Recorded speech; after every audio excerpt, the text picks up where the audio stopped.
دعوة المؤتمر العام لحزب المصريين الأحرار للاجتماع في دور انعقاد غير عادي. باشات يشكر النيابة العامة ولجنة حقوق الإنسان والطب الشرعي لدورهم في قضية مجدي مكين.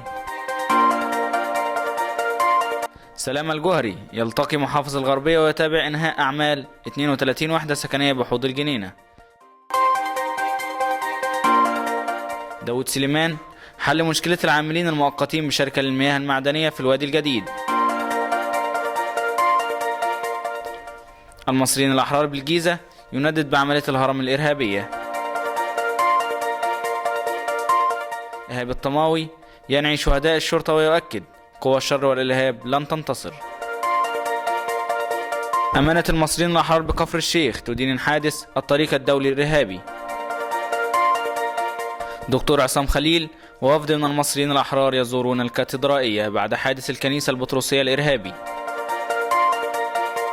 وفد من المصريين الأحرار برئاسة الدكتور عصام خليل والنائب علاء عابد في تشييع جنازة شهداء مصر.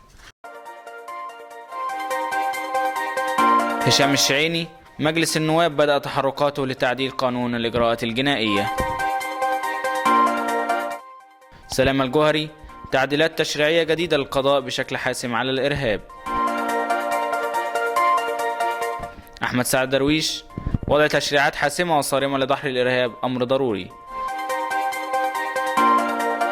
سيلفيا نبيل تقدم التعازي للشعب المصري في شهداء الكنيسة البطرسية وتؤكد مجلس النواب سيقوم بسن تشريعات لسرعة تحقيق العدالة.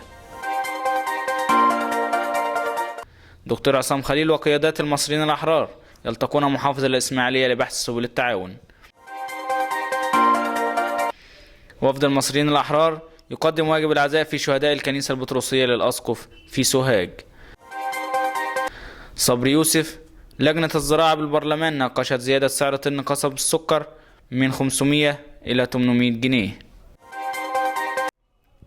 طارق السيد صناعة البرلمان تنقذ قانون هيئة سلامة الغذاء لحماية المواطنين بعد 10 سنوات في أدراج الحكومة.